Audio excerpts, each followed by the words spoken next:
Tahun 2020 merupakan tahun yang amat mencabar dan menguji kita semua, khususnya dalam mendepani pandemik COVID-19. Dalam menanangi cabaran ini, Malaysia telah mengambil beberapa langkah strategik dengan melaksanakan Perintah Kawalan Pergerakan. Alhamdulillah, dengan langkah-langkah yang telah diambil oleh kerajaan, negara telah berjaya mengurus pandemik COVID-19 sehingga dapat menurunkan kadar jangkitan sekaligus melandaikan lengkung COVID-19. Sejak pelaksanaan PKP, semua IPT telah diarah menangguhkan operasi pentadbiran dan aktiviti akademik masing-masing. IPT juga telah diminta membuat penjadualan semula kalender akademik 2020 dan meneruskan pengajaran dan pembelajaran secara dalam talian. Walau bagaimanapun, mengambil kira keperluan beberapa kategori pelajar yang perlu pulang ke kampus bagi menyempurnakan pengajian masing-masing, kerajaan telah bersetuju membenarkan 5 kategori pelajar berkenaan untuk berbuat demikian mulai Mei 2020. Negara kini berada dalam fasa pemulihan seiring dengan situasi COVID-19 yang semakin terkawal. Fasa ini menyaksikan pembukaan beberapa sektor ekonomi dan perkhidmatan kerajaan secara lebih meluas. Terkini, kerajaan turut membenarkan sektor pendidikan untuk beroperasi semula dengan pembukaan sekolah, tadika dan prasekolah.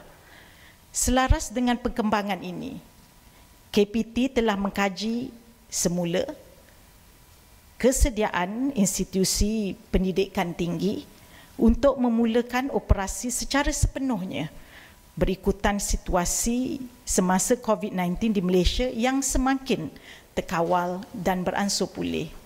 Sehubungan dengan itu, sukacita saya memaklumkan bahawa Mesyuarat Jemaah Menteri pada hari ini telah bersetuju untuk membenarkan kemasukan 4 lagi kategori pelajar IPT ke kampus secara berperingkat mulai Julai 2020. Kumpulan ini merupakan tambahan kepada 5 kategori pelajar yang telah diberikan kebenaran sebelum ini. 4 kategori pelajar yang dimaksudkan itu adalah seperti berikut. Yang pertama, pelajar tempatan di institusi pendidikan tinggi swasta sebanyak 30% seperti yang dipohon oleh Persatuan Kolej dan Universiti Swasta. Kedua, pelajar tahun 1, tahun 2, tahun 3 dan tahun 4 Universiti Awam dalam bidang pengajian yang memerlukan latihan klinikal, latih tubi, praktikal, bengkel, makmal, studio atau peralatan khas, serta mereka yang perlu menduduki peperiksaan badan profesional. Ketiga, pelajar tahun 1, 2, 3 dan 4 Universiti Awam yang tidak mempunyai akses internet atau persekitaran kondusif seperti ruang belajar yang sempit atau keadaan yang tidak selesa bagi melaksanakan aktiviti pengajaran dan pembelajaran secara dalam talian.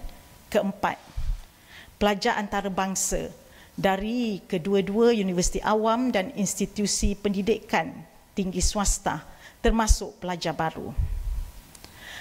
IPT diberi fleksibiliti dalam menentukan mod pembelajaran yang bersesuaian, termasuklah meneruskan PDP secara dalam talian kepada pelajar-pelajar yang terlibat mengikut keperluan program masing-masing. Jemaah Menteri juga bersetuju kemasukan pelajar sepenuhnya adalah pada bulan Oktober 2020 bagi memastikan keputusan ini dapat dilaksanakan dengan sempurna. IPT dan para pelajar dipohon untuk membuat persediaan yang diperlukan mulai dari sekarang. KPT berpendapat tempoh hampir 3 bulan yang masih berbaki sehingga semester baru dimulakan pada Oktober ini adalah mencukupi bagi semua pihak membuat persiapan dan persediaan yang diperlukan. Walau bagaimanapun, pihak KPT dan IPT prihatin mengenai beberapa masalah yang mungkin terpaksa dihadapi oleh sebahagian daripada pelajar, khususnya yang berkaitan dengan isu-isu penginapan dan tiket penerbangan untuk kembali ke kampus.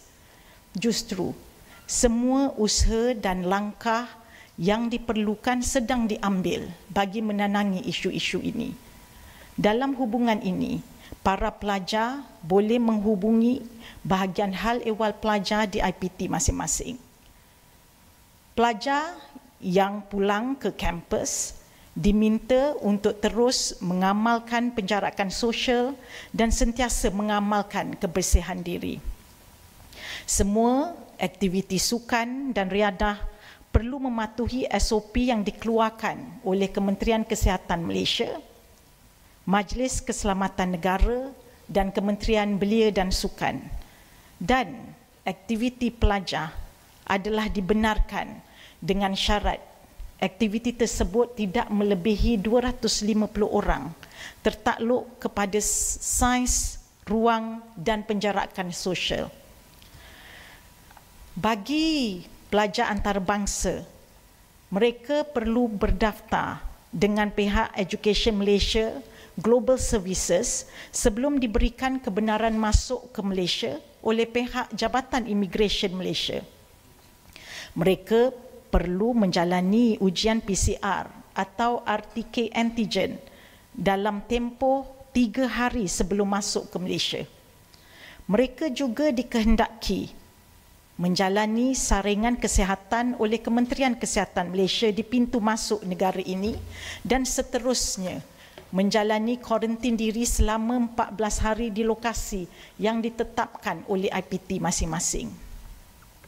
Ingin saya jelaskan bahawa prosedur operasi standard ataupun SOP dan garis panduan ini akan dikemas kini bergantung kepada arahan pihak berkuasa daripada semasa ke semasa.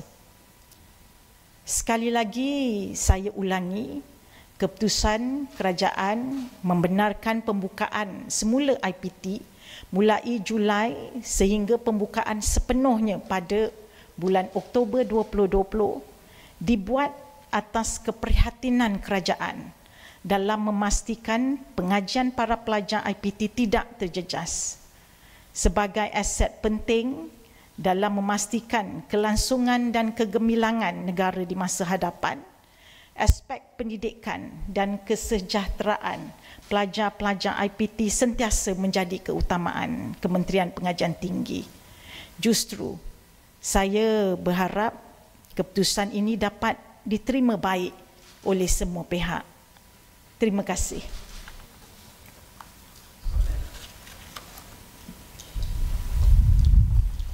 Datuk, Okey.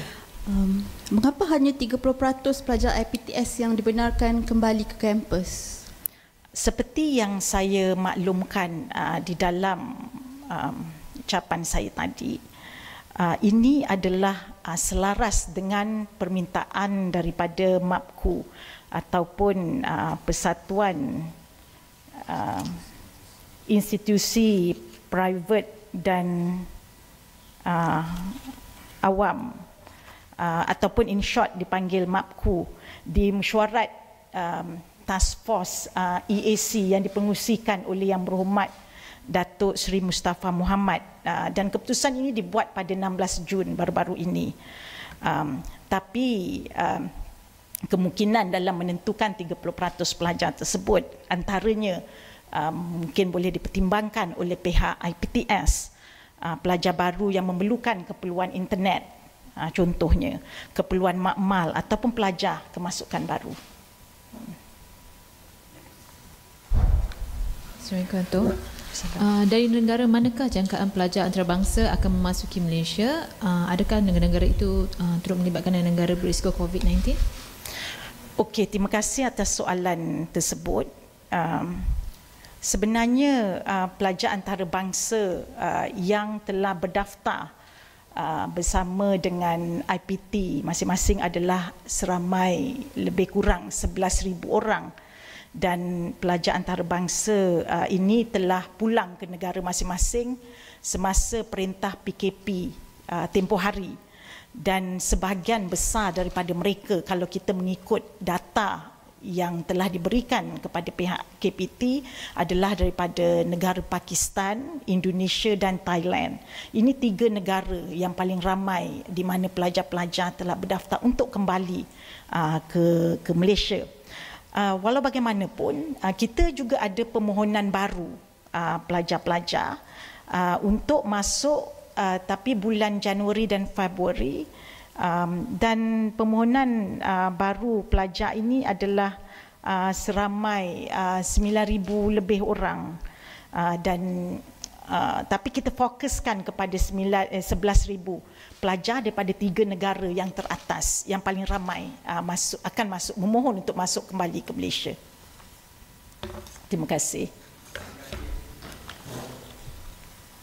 Datuk, soalan saya, macam mana KPT nak memastikan pelajar yang daripada negara berisiko untuk masuk Malaysia supaya tak ada penularan berlaku di kalangan pelajar dan juga masyarakat tempatan?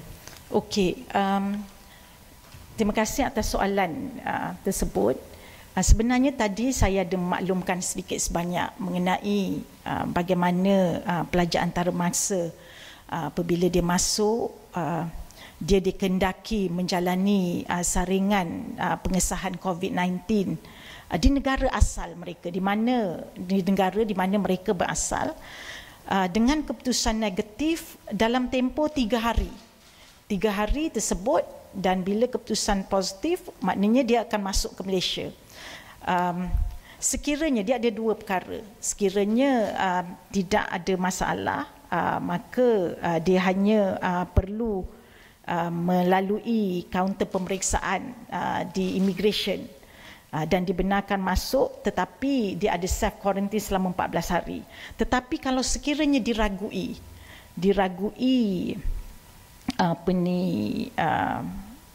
sertifikat dia yang mengesahkan pemeriksaan tersebut sama ada sahih ke tidak, jadinya dia akan diminta untuk membuat saringan semula mengenai perkara ini. Juga terpakai kepada pelajar-pelajar berisiko tinggi daripada negara berisiko tinggi termasuklah Indonesia.